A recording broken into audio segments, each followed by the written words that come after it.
देश भर में कृषि अध्यादेश को लेकर किसान आंदोलन कर रहा है और विपक्ष इसमें जमकर राजनीतिक रोटियां सेक रहा है।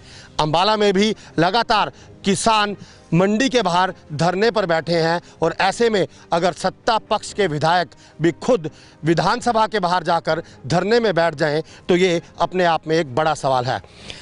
विधायक असीम गोयल किसानों की हक की लड़ाई को लेकर धरने पर बैठ गए, ऐसा उनका कहना है। लेकिन इसकी ज़रूरत क्यों पड़ी और आखिर क्या कारण था उन्हें धरने पर बैठना पड़ा, इसकी जो पूरी सच्चाई है वो खुद विधायक असीम गोयल ही बता सकते हैं, जो इस समय हमारे साथ हैं। असीम जी, आप बीजेपी के विधायक हैं, अपनी ही सरकार के अधिकारी के खिलाफ आप विधानसभा के बाहर धरने पर बैठ गए, पूरी सरकार को घेरे में ले लिया, क्या कारण है? देखिए, पिछले 6 वर्षों से आदरणीय मनोहर लाल जी के नेतृत्व में एक बहुत ही जनप्रिय सरकार भारतीय जनता पार्टी की हरियाणा में चल रही है और समय समय पर प्रत्येक वर्ग के लिए इस सरकार ने बहुत सी जो है अच्छी नीतियां बनाई हैं, उनको लागू भी करने का काम किया। लेकिन कुछ अधिकारी जो अपने ईगो को ऊपर रखते हुए इन नीतियों को नीचे तक नहीं पहुंचा रहे और जो सरकार का जनप्रिय चेहरा है वो जन विरोधी चेहरा बन रहा है। और आज जिस प्रकार से अन्नदाता परेशान था, देखिए ऑर्डिनेंस की बातों को आप अगर अलग रख दें तो मंडी के अंदर जो सुचारू रूप से खरीद की व्यवस्था होनी चाहिए थी, अन्नदाता को परेशानी हो रही थी, व्यापारी को परेशानी हो रही थी, शेल्डर वाला परेशान था, मजदूर परेशान था, आड़ती परेशान था। और मैं तो इन सब चीज़ों में से, जब से मेरा जन्म हुआ है, मैं इन सब चीज़ों में से निकला हूँ। मैं यहाँ पला बड़ा हूँ इसी माहौल में। चाहे हमें तो कई बार ऐसा लगता था कि हम चाहे किसी किसान भाई के यहाँ जाके खाना खा लेते थे, अपने घर खाना खा लेते थे, हमें कोई फ़र्क ही नहीं पता चलता था, क्योंकि मैं उनके बीच पला बड़ा हूँ। मेरी इतनी उम्र नहीं है जितनी उम्र से पहले मेरे दादाजी, मेरे पिताजी इस व्यवसाय को शुरू कर चुके थे। और मैं आज जो कुछ भी हूँ, अगर मैं दूसरी बार विधायक बना हूँ तो सभी किसान साथियों के आशीर्वाद से, सभी व्यापारी साथियों के आशीर्वाद से, सभी मेरे वर्ग के लोगों के आशीर्वाद से बना हूँ। और विधायक बनने का मतलब ये नहीं कि आप चंडीगढ़ जाके सैर सपाटे के लिए बैठ जाओ, मौज मस्ती करो और एसी कमरों में बैठ के आपको एक अगर कलम दे दी है, लेकिन उसके अंदर जो स्याही है उन्होंने अपने पसीने से अपनी आस की स्याही आपको दी है कि आप हमारे लिए अच्छे काम करेंगे। और आज जनप्रतिनिधि होने के नाते मेरा एक कर्तव्य बनता है, अगर मेरा किसान तंग है, अगर व्यापारी तंग है, मजदूर तंग है, तो उनकी बात को बुलंद करना मेरा कर्तव्य है। और किसान तंग है, व्यापारी तंग है, मजदूर तंग है, किसकी सरकार में तंग है? देखिए, मैंने जैसे आपको कहा कि एक इतनी बढ़िया नीति हरियाणा ने पहली बार बनाई खरीद के लिए, और कोविड के दौरान की मंडियों में भीड़ भी इकट्ठी ना हो, एक बहुत बढ़िया जो इस नीति का डिज़ाइन आदरणीय मुख्यमंत्री जी ने बनाकर अधिकारियों के समक्ष रखा। लेकिन एक प्लान बी भी था उसके अंदर कि अगर ये प्लान ए के अंदर कोई तकनीकी खामी आती है, क्योंकि जब कोई प्लान काम नहीं करता तो अधिकारी हमेशा तकनीकी खामी का हवाला दे देते हैं।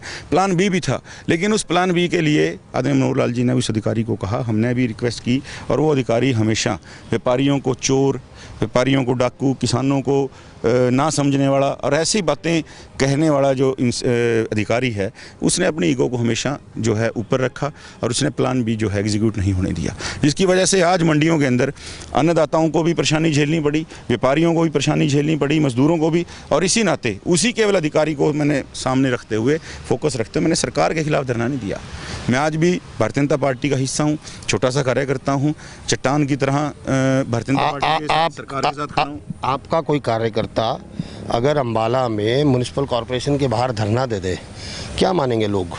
देखिए, अगर वो कि सिस्टम के खिलाफ धरना है या सरकार के खिलाफ धरना है? देखिए, अगर वो कार्यकर्ता मेरे पास आया है और मेरे आने के बाद भी अगर उसका हल नहीं हो रहा, तो उसका राइट है कि वो अधिकारी के प्रति जाकर अपनी बात को लोकतंत्र के माध्यम से रख सकता है। यानी आपकी सुनवाई नहीं हुई थी? नहीं, ऐसा नहीं है। मैंने आपको जैसे कहा कि उस अधिकारी ने अपने प्लान बी को, जो आदरणीय मुख्यमंत्री जी ने भी कहा था, हमारा मकसद, सरकार का केवल और केवल एक मकसद है कि जो जनप्रिय नीतियां हैं उसका लाभ प्रत्येक वर्ग तक पहुंचे। उस अधिकारी ने उस प्लान बी को एग्जीक्यूट करने का काम नहीं किया, अपने ईगो को आगे रखा। धरना देने से पहले आपने मुख्यमंत्री को जता दिया था कि ये जो है अधिकारी इस तरीके का रवैया जो है अपना रहे हैं, हम धरना देंगे और मजबूरन हमें ये कदम उठाना पड़ेगा। किसानों के तो आप मसीहा बन गए, धरना आपने दे दिया, लेकिन पार्टी है, मुखिया हैं पार्टी के। पहली बात तो मैं कोई किसानों का मसीहा नहीं बना, किसान मेरे मसीहा हैं, मुझे बनाने वाले यहाँ तक किसान साथी हैं। मैं उनका कर्जा, उन व्यापारियों का कर्जा नहीं दे सकता जो उन्होंने मेरे लिए किया है। मेरे को यहाँ तक पहुँचाने वाले, एक साधारण गाँव से साधारण कार्यकर्ताओं को यहाँ तक पहुँचाने वाले वही लोग हैं। दूसरी बात, जो आपने कहा कि मुख्यमंत्री जी के साथ जब हमारी मीटिंग व्यापारियों के नाते हुई और इस अधिकारी के साथ जब मीटिंग हुई हुई, मुख्यमंत्री जी की मीटिंग में मैं स्वयं नहीं था, लेकिन मैंने आगे पीछे उनको 2 बार बताया कि दिक्कत आ रही है। और जब इस अधिकारी ने बार बार सब व्यापारियों को चोर डाकू ये कहना शुरू किया, तो मन के अंदर एक टीस थी कि मेरे अपने जनप्रतिनिधि होने के बावजूद भी अगर एक अधिकारी सरेआम जनता को, व्यापारियों को एक धत्ता बता रहा है और उनको चोर डाकू बता रहा है, देखिए कई चीज़ें आपके पद से जो हैं, पद का आपको प्रयोग करना पड़ता है। मैं ये कहूँ कि मैं पक्ष का विधायक हूँ, मैं जनप्रतिनिधि होने के नाते उनकी बात नहीं उठा सकता, ये नहीं है। सच को सच कहना, गलत को गलत कहना, ये बहुत कम विरले लोगों के अंदर ऐसी ताकत होती है। और मेरे ही इसी संगठन ने, भारतीय जनता पार्टी ने हमें सिखाया है कि सच को सच कहो, गलत को गलत कहो। बिल्कुल, अधिकारियों के खिलाफ जो है वो कार्रवाई जरूर होती है। आज भी गृह मंत्री ने एक सीएमओ जो है उनको सस्पेंड किया, आगे भी जो है वो करते रहे हैं। सवाल ये है कि क्या मुख्यमंत्री जो हैं वो अपने स्तर पर नकेल नहीं कस पा रहे हैं ऐसे अधिकारियों पर जो लोगों को तंग कर रहे हैं, जनता को तंग कर रहे हैं। खरीद नहीं हो रही, मंडी में लगातार 4 दिन से जो वादा था अभी इस तारीख तक खरीद हो जाएगी, 4 दिन तक जो है वो किसान परेशान होता रहा। देखिए, मैंने जैसे आपको कहा, कई अधिकारी अपनी ईगो को आगे रखते हैं और मुख्यमंत्री जी की मुझे लग रहा है सामने एक मजबूरी ये रही होगी कि सीज़न चल रहा था और इसी अधिकारी ने पिछले 2-3 सीजनों से सारे खरीद का सिस्टम जो है आदरणीय मुख्यमंत्री जी ने जो डिज़ाइन किया था, यही अधिकारी उसको इम्प्लीमेंट कर रहा था। तो कई बार क्या होता है कि बिल्कुल पीक सीजन के दौरान बिल्कुल किसी नए अधिकारी को बिठाना कि ताकि वो और उस व्यवस्था को ना समझता हो सकता है उन्होंने इसलिए उनको ना हटाया हो। ये बात जो है आदरणीय मुख्यमंत्री जी ही बता सकते हैं। लेकिन अगर कोई अधिकारी बावजूद उसके जिद करेगा, तानाशाही रखेगा और अपनी ईगो को आगे रख के लोगों को तंग करेगा, ये बर्दाश्त नहीं होगा। ये लोकतंत्र के अंदर बिल्कुल भी बर्दाश्त करने लायक नहीं है। चलिए, एक बात बताइए कि आपके जो विधानसभा क्षेत्र है उसमें लगभग जो है 100 के आसपास गांव हैं और जाहिर सी बात है कि अगर गांव ज़्यादा हैं तो वोटर भी जो है वो गांवों में ज़्यादा है। अब आपके जो पोस्टर्स हैं वो फाड़ दिए गए, साफ तौर पे गांवों के एंट्री बोर्ड्स के ऊपर लिख दिया गया कि बीजेपी और जेजेपी के जो नेता हैं वो यहाँ ना आए, उनकी एंट्री जो है वो बैन है। वो डर जो है, कहीं उस डर ने धरना लगवाया हो कि भाई ऐसा ना हो कि बाउंड्री से सीधा ही बाहर जाएं, बेहतर ये है क्लीन बोल्ड होने से अच्छा कुछ ऐसा कर लें। देखिए, अगर वो डर होता, क्योंकि वो मेरे अकेले के साथ नहीं बन रहा, पूरे भारतवर्ष के अंदर जो भारतीय जनता पार्टी के लोग हैं उनके खिलाफ ऐसे पोस्टर चस्पा हुए हैं, ऐसी बातें हुई हैं। अगर वो डर होता तो मैं इतना बड़ा कदम क्यों उठाता? धरने वाला कदम, उसके लिए तो बहुत बड़ी दिलेरी चाहिए। कौन विधायक सत्ता पक्ष में होकर अपने सरकार के ऑफिसर के खिलाफ धरना लगा देगा? इसके लिए तो बहुत बड़ी दिलेरी चाहिए। अगर मेरे मन में ऐसी बात होती तो मैं और विधायकों की तरह या और साथियों की तरह मैं भी घर में बैठ के 4 महीने 6 महीने चुपचाप निकाल लेता। लेकिन नहीं, हम जनता में रहने वाले लोग हैं और जनता अगर त्रस्त है तो समझो मैं त्रस्त हूँ। और ये दिलेरी भारी तो नहीं पड़ जाएगी कहीं? देखिए, ये दिलेरी सच को सच कहने की बात, जैसे मैंने कहा है, गलत को गलत कहने की बात मेरे ही संगठन ने सिखाई है और मैं अपने संगठन की नीतियों का केवल मात्र अनुसरण कर रहा हूँ, पालन कर रहा हूँ, आगे भी करता रहूँगा। आपकी सरकार है, 4 साल पड़े हैं, ऐसे ही बैटिंग करते रहेंगे?